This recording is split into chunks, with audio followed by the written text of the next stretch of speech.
quick, it's late. We better be getting back.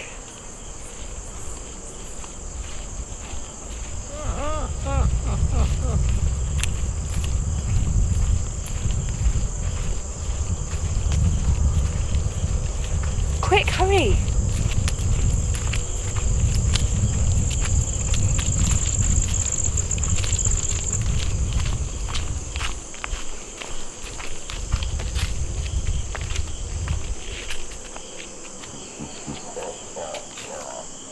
Come on.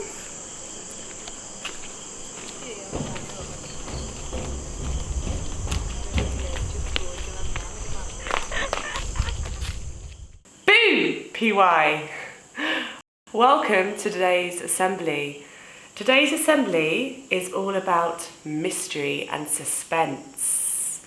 So without further ado, I'm going to read to you now an old English folktale called The Mystery of the Marie Celeste. There are many mysteries connected with the sea. One of the greatest mysteries of the sea concerns a sailing ship called the Marie Celeste. The Marie Celeste set sail from New York on November the 7th, 1872. It was bound for Italy with a full cargo. The ship was commanded by Captain Benjamin Briggs, who took with him his wife and 2-year-old daughter. There were 7 men in the crew. As the ship sailed out into the Atlantic Ocean, no one would have guessed how the voyage would end. Almost 1 month later, on December the 5th, the Marie Celeste was sighted by the lookout of another ship. "Ship on the starboard bow, Captain," called the lookout. The captain came on deck and looked through his telescope. "I can see the name on the side," said the captain. "It's the Marie Celeste. My old friend Benjamin Briggs is the captain. I shared a dinner with him the night before he sailed." So the captain ordered a signal of welcome to be flown from the highest mast. But he was puzzled when his signal was not answered. The Marie Celeste sailed slowly past. Strangely, although the sails were full, they were not catching the wind. The captain called for his most powerful telescope and peered carefully through it. What he saw surprised him. There was no one at the steering wheel of the Marie Celeste. There was no lookout. In fact, there was no sign of life at all. The captain ordered the ship to return and sailed towards the Marie Celeste. As the ship came close, the captain sent his mate in a small boat to investigate what was happening on the strange ship. The mate rowed across and pulled himself up the side. When he climbed on deck, he found the ship deserted, and so began the great mystery. Captain Briggs, his family and crew had all disappeared. Everything else was just as it should be on board ship.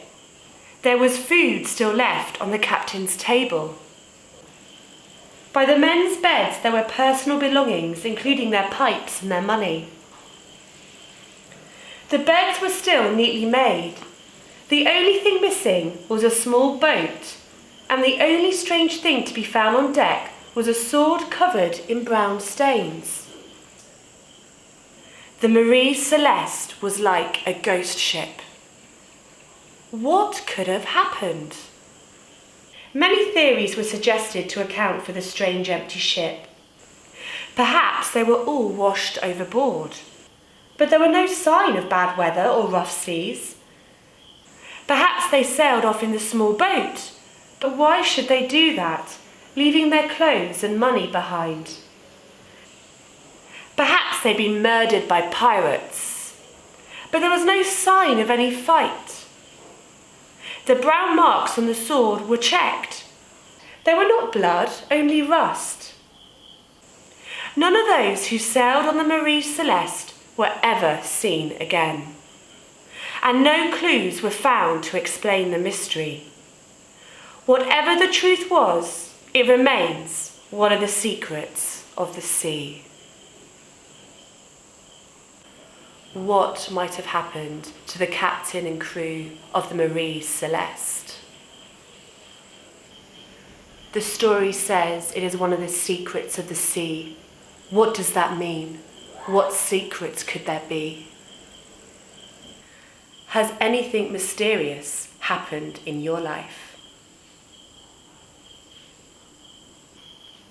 I hope you enjoyed that story, PY.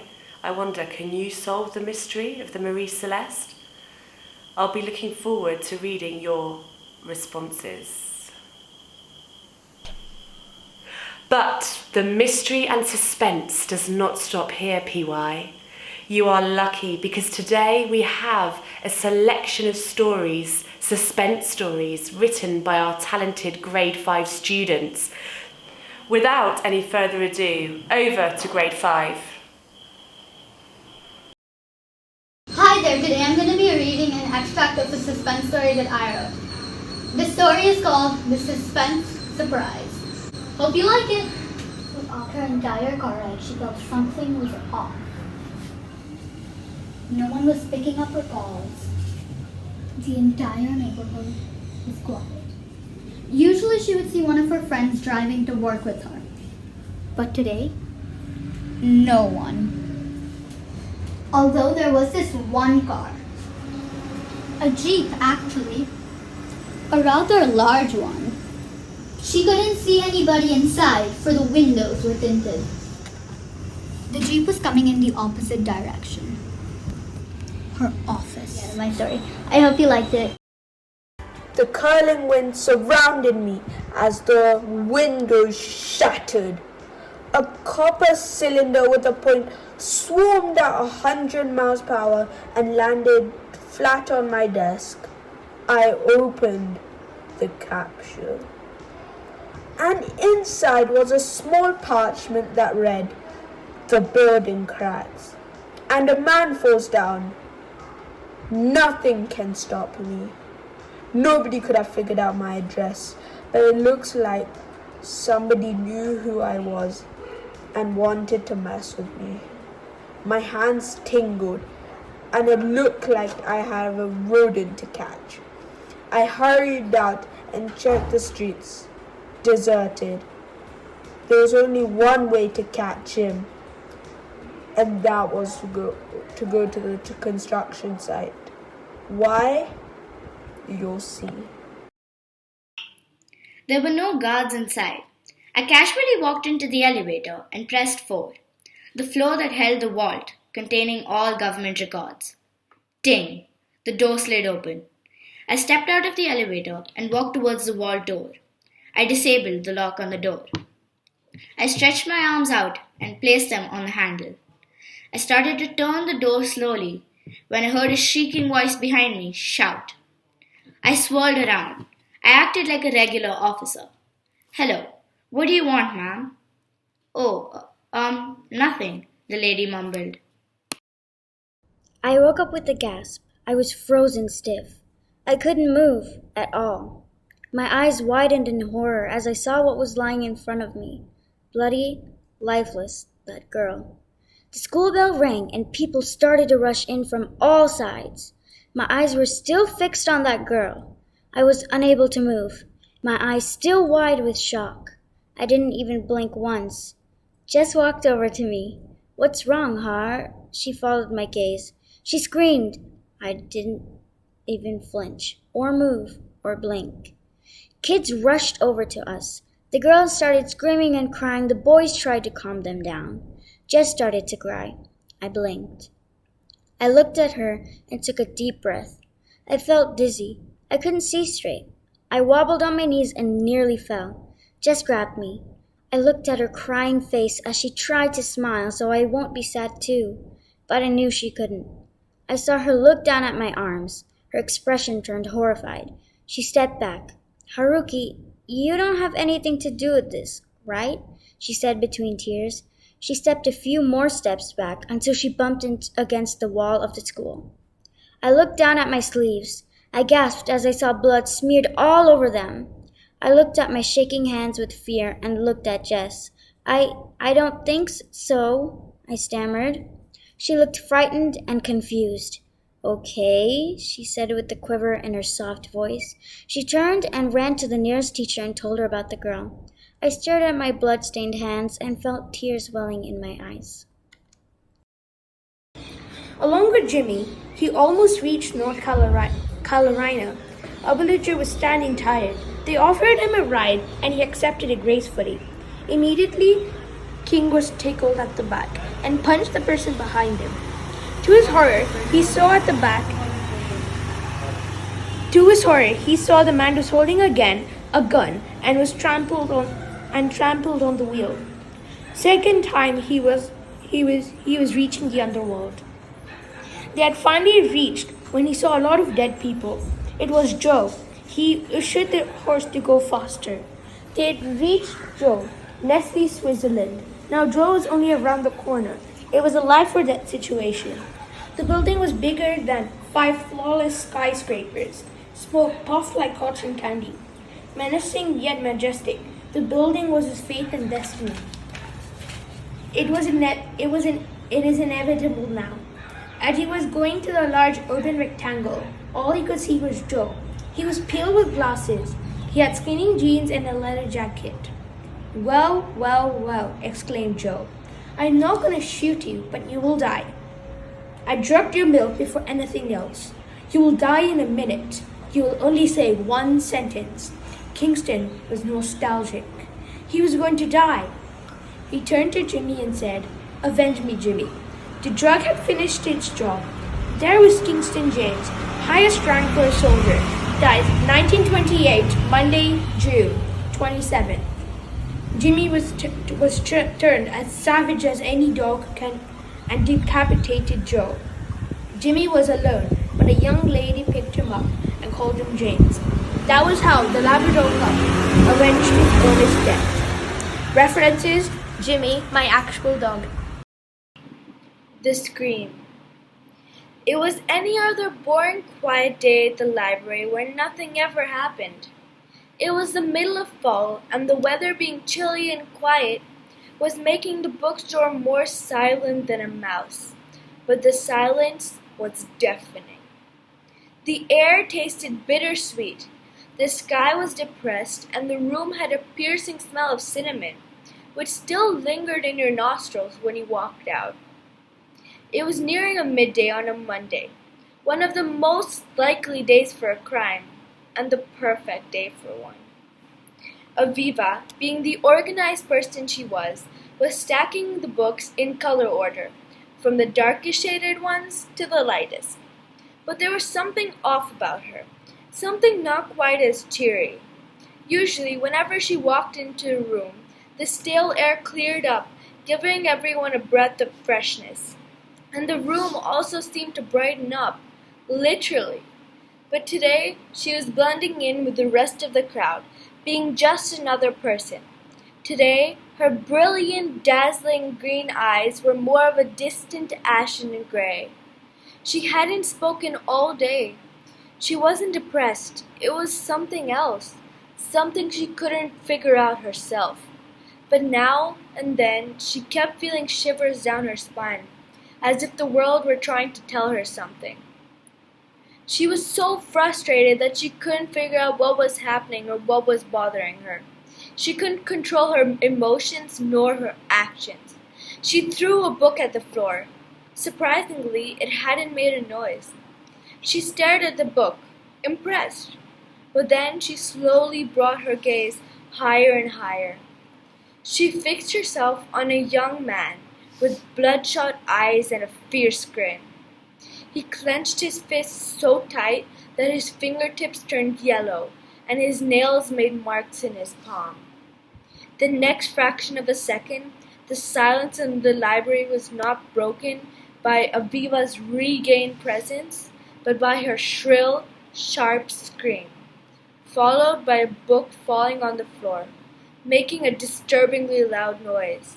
But this time there was no one to catch it.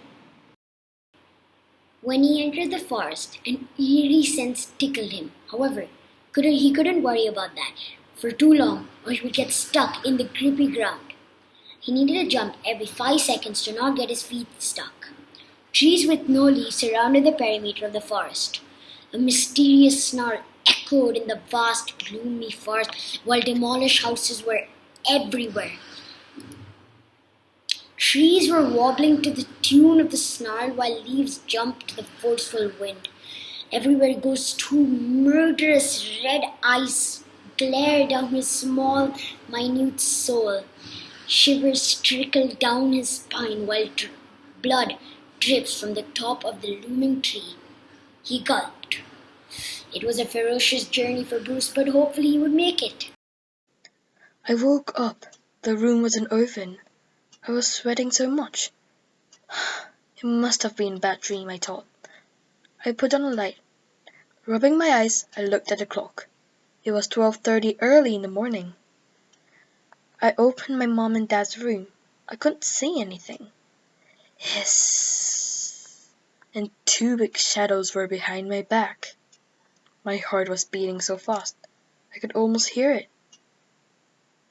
Breathing heavily, I slowly looked back. What I saw was my mom and dad. I felt curious, but something was different. Their eyes. It was green, and it was really wide. I remembered about what Katie Grace, the famous singer, said. She said, "They look like our parents, but they have wide eyes." And it was green as an emerald. I didn't know what to do. I can't run away or jump out of the window. I breathed it. I put my back to the monster called the Night Stealer. I closed my eyes, and when I opened it, it was not dark anymore. After looking at the clock in my mom and dad's room, I turned back and realized that the Night Stealer were not there. At the end, my mom finished reading, "Now you should sleep or the Night Stealer will come to steal you." My mom's voice was really low. When she looked at me, she had green, wide eyes. Thank you for listening to my suspense story. Wow, what fantastic stories, grade 5. That really had me on the edge of my bed. I'm not sure I'm going to be able to sleep well tonight.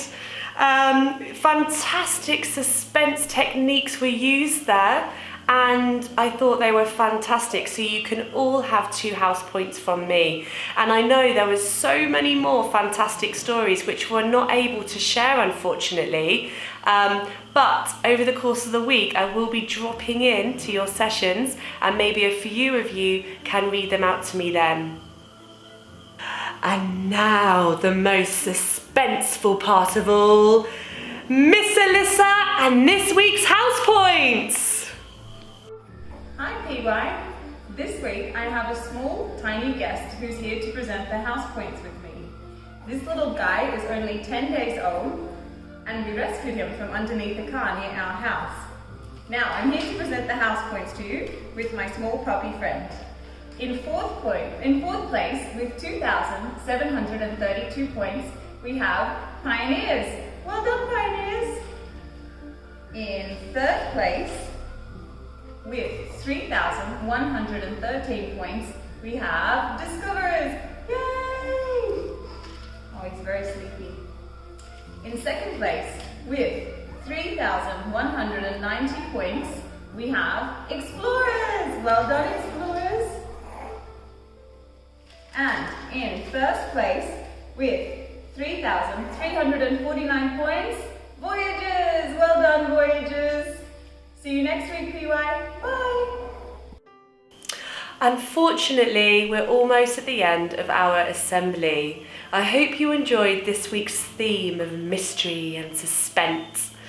However, before we leave, I would like to end the assembly with the wonderful messages that you sent to your teachers last week.